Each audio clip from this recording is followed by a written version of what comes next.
Hello friends, I'm Deepak Sharma, lecturer in English from Amritsar.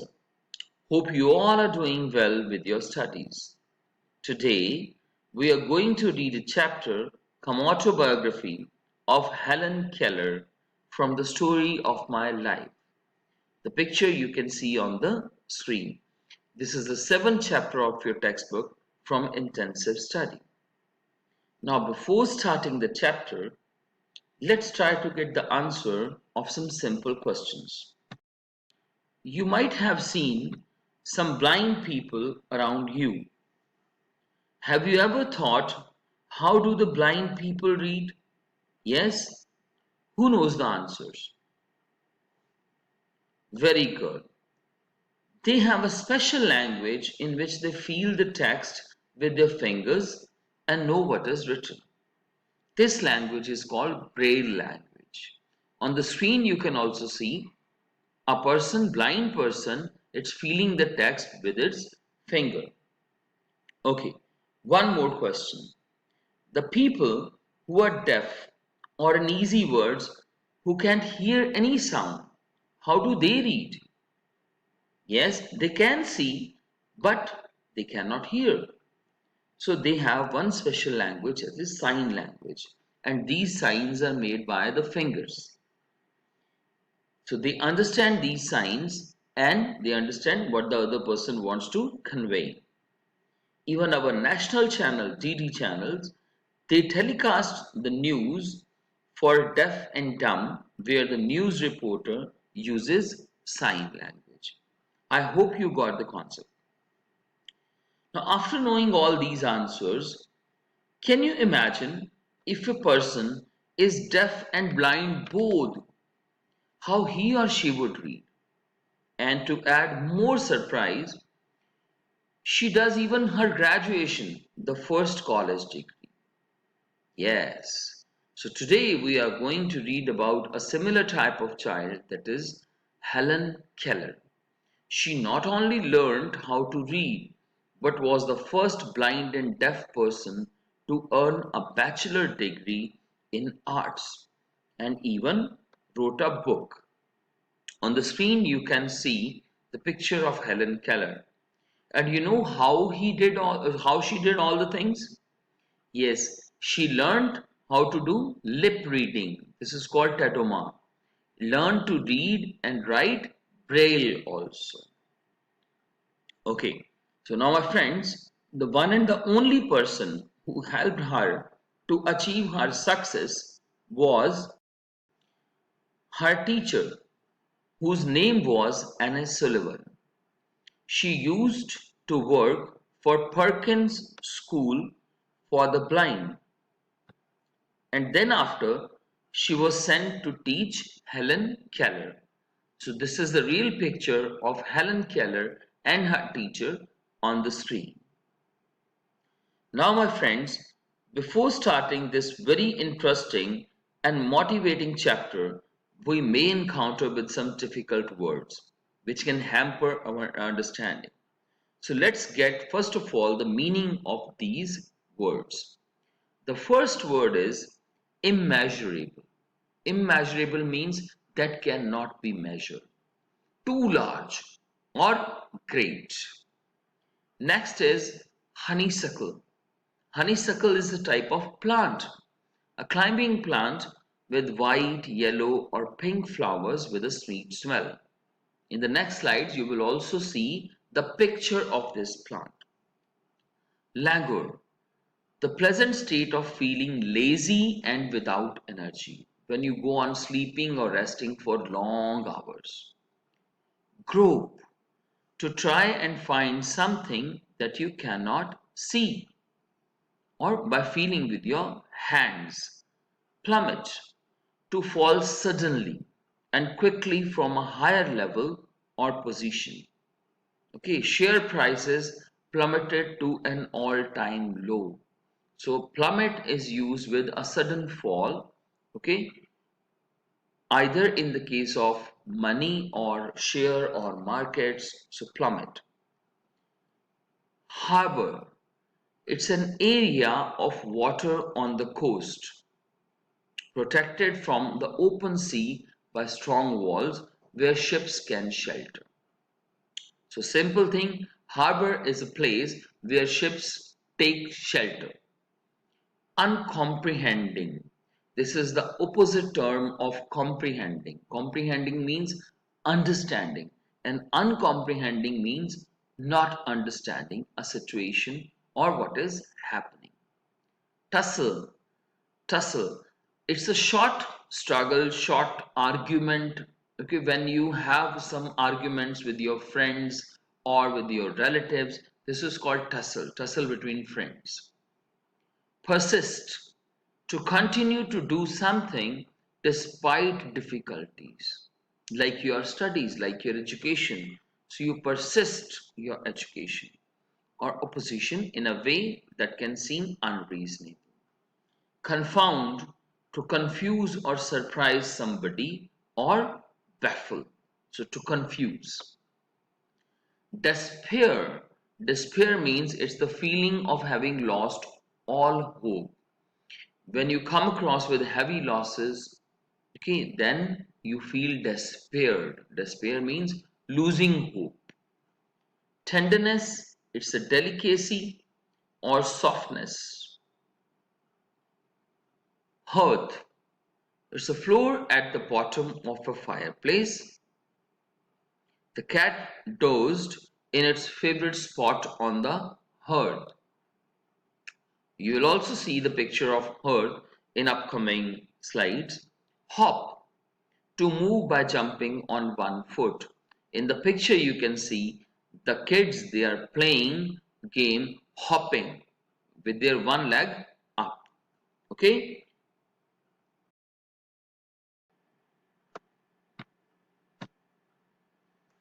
Now let's begin with the chapter. First, let's read the text and understand it in a simpler way. The most important day I remember in my life is the one on which my teacher, Anne Mansfield Sullivan, came to me. I'm filled with wonder when I consider the immeasurable contrasts. Remember the word immeasurable, which cannot be measured, between the two lives which it connects. It was the 3rd of March 1887, 3 months before I was 7 years old. So the incident happened when Helen was near 7 years old.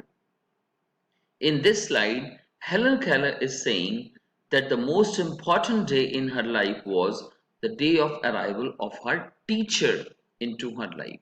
On the screen, you can watch the picture of the both. And it's the real picture of Helen Keller and Ellen Sullivan, her teacher.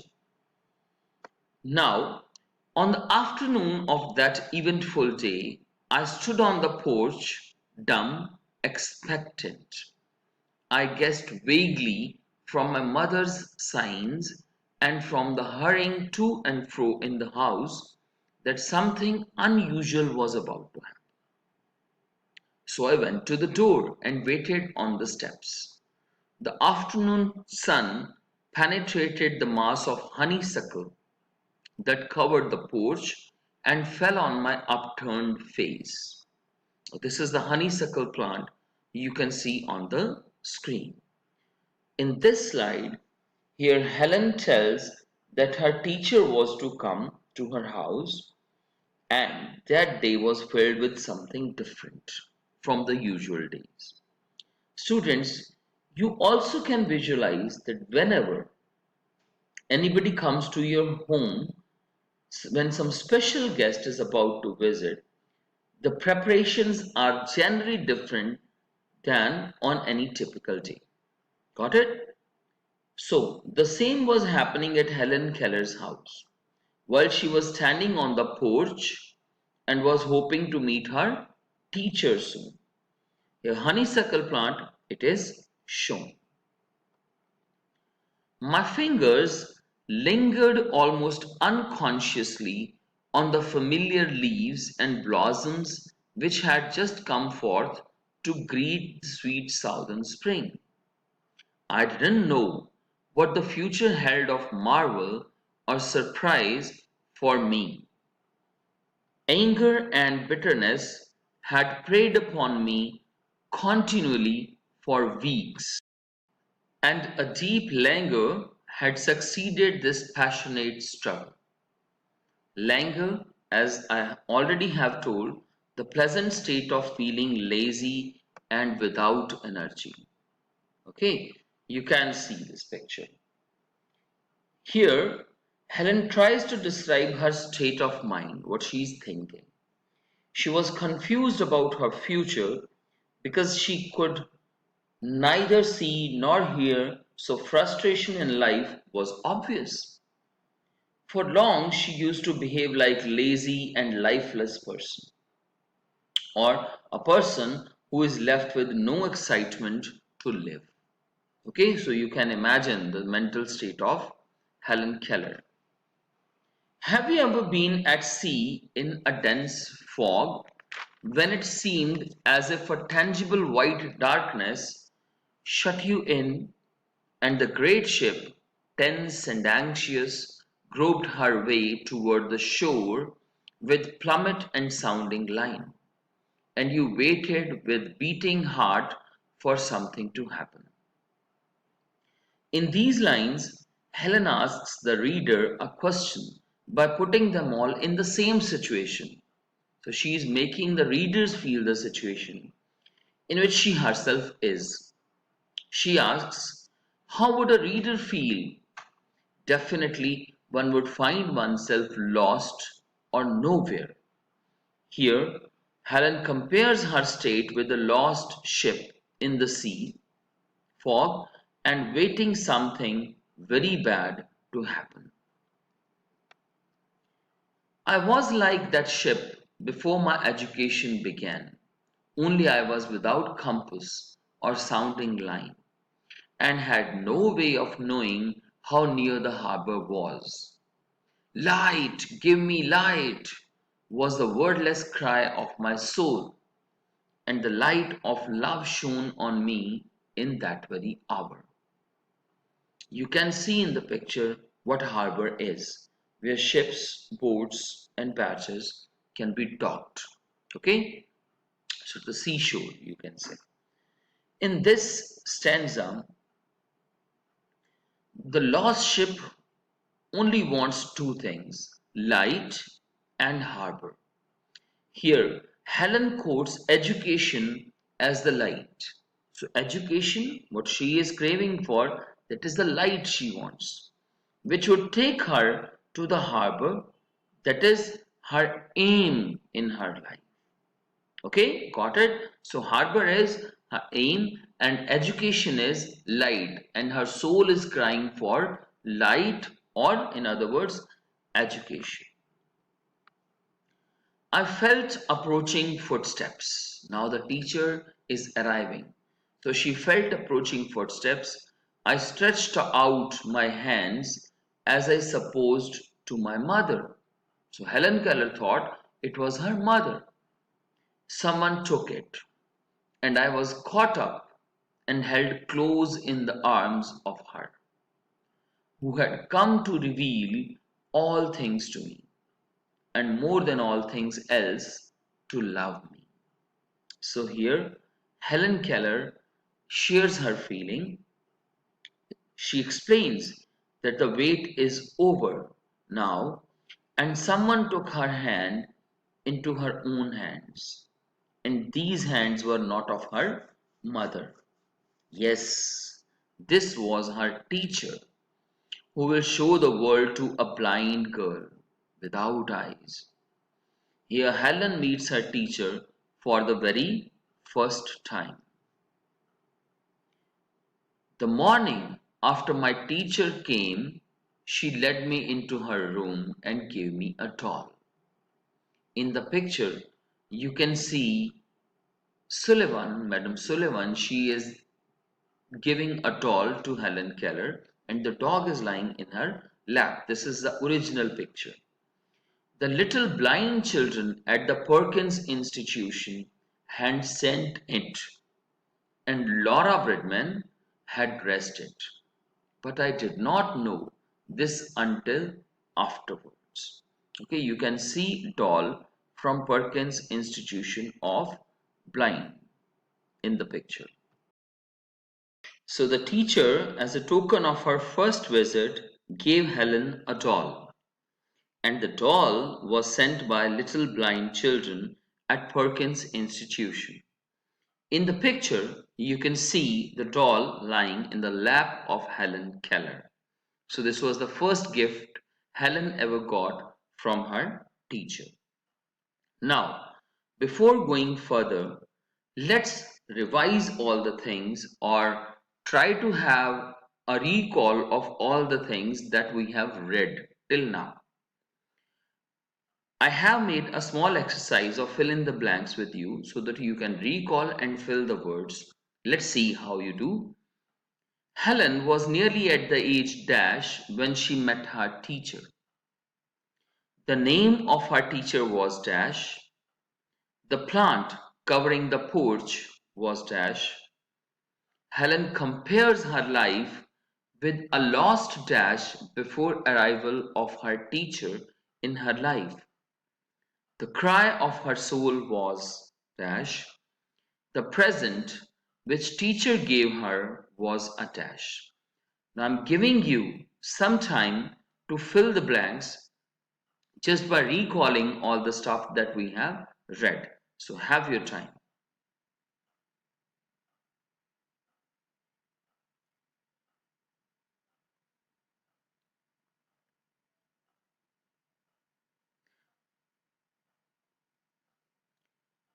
Great. I hope you already have filled things. So let's try to get the answers. Helen was nearly at the age 7 when she met her teacher. The name of her teacher was Anne Sullivan. The plant covering the porch was honeysuckle. Remember the picture of the plant? Helen compares her life with a lost ship before arrival of her teacher in her life. The cry of her soul was light, give me light. And what was light compared with? Yes, it was education. Good. The present which teacher gave her was a doll. Great, you have done very well. Now let's read further. When I had played with a little while, Miss Sullivan slowly spelled into my hand the word doll. So the teacher spelled the word DOLL on her hand. I was at once interested in this finger play and tried to imitate it. Imitate means to copy it. So Helen was very excited. That was a sort of finger play, playing with fingers for her. When I finally succeeded in making the letters correctly, I was flushed with childish pleasure and pride. Running downstairs to my mother, I held up my hand and mailed the letters for doll. As you can see in the picture, an elderly looking figure is holding the hands of a child and is trying to make the alphabets on others' hands. So this is how Helen learned to do the things. So in this slide, Helen wants to say that the first word she learned was doll. And you know how did she learn that? Yes, by the movement of fingers. So Helen copied that. Helen calls it finger play, copying the movement of her teacher's fingers. And when Helen learns the first word, she went downstairs to her mother to share her happiness and excitement with her. Okay, so that was all the excitement of a child when she learns a new thing. She always goes to parents to show that I have learned this. I did not know that I was spelling a word or even that word existed. I was simply making my fingers go in a monkey like imitation. So Helen was not knowing that whether any word was there or not, but she was just copying the movement of her teacher's fingers. In the days that followed, I learned to spell in this uncomprehending way, a great many words. Among them, pin, hat, cup, and a few verbs like sit, stand, and walk were there. But my teacher had been with me several weeks before I understood that everything has a name. So here, Helen lists some other words which she learned in the similar manner. You remember the manner? Yes, the finger play. And the words were pin, hat, cup, sit, stand, and walk. So, uncomprehending means Helen was not understanding what she was doing. But for her, that was a typical finger play and she was imitating. But at the back of the mind, she was learning some of the new words. So, this is the first half of the chapter that we have completed reading. Okay, and next we'll be doing in the second part. Now, the comprehension questions based on this. And these questions are also written in your book. So, you will have to answer the following questions in 10 to 15 words each. Okay, almost it becomes one or two sentences. So, the first question is, who was Anne Mansfield Sullivan? Okay, you will have to remind, you will have to recall all the things that you have read in the entire chapter, and then you will have to give the answers of the following questions. Now, students, here I want to add one thing more. Like it was who was Anne Mansfield Sullivan. I'm just giving one example. You know, she was Helen Keller's teacher. So if you write Helen Keller's teacher, it's not a sentence. Okay, and moreover it doesn't meet with the requirement that is 10 to 15 words each. Okay, so at least you will have to make a sentence that should look like that it is a proper answer. So stop writing words, stop writing giving answers by using only the words. Try to make sentences, try to formulate the sentences. It will enhance your language grasping also. So I repeat, the first question is, who was Anne Mansfield Sullivan? Second, what was something unusual happening at the narrator's home? Who is the narrator? Yes, Helen Keller, that who writes. What was the narrator doing while sitting on the steps? Yes, you will have to recall that. What was the wordless cry of narrator's soul? Yes, we did recently in the blanks also. Who had sent the doll for the narrator? Okay, so these five questions are for you. Let's try to get the answers. Okay, I'm giving you some time to think about all the answers, possible answers, then we'll discuss.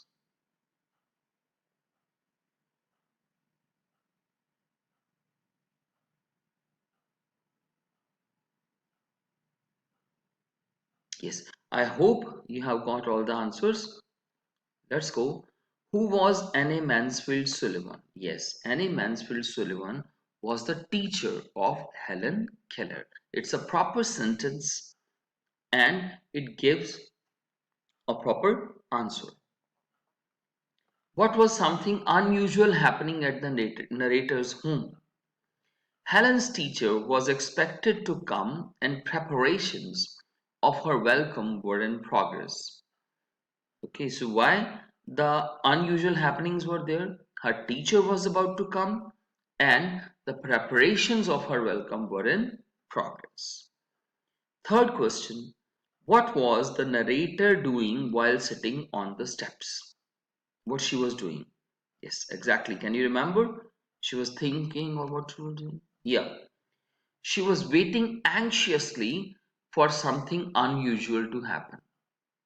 She was not clear what is going to happen. So something unusual was there. So she was waiting anxiously. Anxiously means in excitement, in haste. Okay. So she was waiting anxiously for something unusual to happen. Next is, what was the wordless cry of the narrator's soul? The wordless cry was It was the gift of light and the light of love shone on the narrator. So she was crying for light. Who had sent the doll for the narrator? Yes, you remember who had sent the doll? That was the first gift the teacher gave to her. Blind children from Perkins Institute had sent the doll. So the blind children from Perkins Institute had sent the doll. How did the narrator learn to spell the word? How did she learn to spell the words? Yes, the narrator learned to spell the words by learning finger play. She was copying her teacher's finger movement. Okay, so it was a finger play for her. Very good. So these were the question answers related to the topic that we did. Next, we have a homework for you now. You will have to fill the blanks. Make the following sentences meaningful by filling the appropriate words from the list given below. Now, it's your own wish if you want to click the picture of this thing or you want to write down all these things. It's entirely your wish. So, there is a list of words: despair, hurt, tussle, harbor, immeasurable. And I'm quite confident that now you remember the meanings of all the words. You will have to fill the words in the following sentences. I'm enjoying the warmth sitting near the dash in my room. The ships were docked at the dash. Today, I had a small dash with my sister. Teacher's motivation turned my dash into hope. The medicine has brought dash improvement in her health. So students, this is your homework. You will have to fill the blanks from the list given above that has 3 into 5 words. Okay. Now next is, okay, now one more task to do. This is use mind mapping and write 5 sentences depicting the state of mind of Helen Keller at the time when she was waiting for her teacher. It's a bit tedious task. Okay, what you will have to do, you will have to go through the entire chapter and you will have to understand what she was doing when her teacher was about to. Okay, so you will have to do mind mapping, and to clear the concept of mind mapping, I'm just giving you one example. This is mind mapping, my mind map. You will have to keep the main concept at the middle, and then you will have to write your ideas. As it is written here, first idea, second idea, third idea, fourth idea. When you will make this mind map of yours, then it would be extremely easy to write the required information. Okay, or it is very useful in writing the character sketches and the themes of the chapter. So I hope you got what is mind map. So I repeat again, this is your homework. Use mind mapping and write 5 sentences. So in mind mapping, you will only write the ideas, not the sentences. But when you are writing with the help of mind mapping, then you will write the sentences depicting the state of mind of Helen Keller at the time when she was waiting for her teacher. Okay, so I hope the first part of the chapter is very clear to you. Who was Helen Keller, what she did, how she got her education, and other things. Now, I expect that you will do your homework in the prescribed manner as well as in the given time period. Soon we'll see in the next part of Helen Keller. Okay, till then, bye bye, and do practice of your English language. Speak more, write more so that you can deliver more. I'm always with you, yours only, Deepak Sharma. Thank you.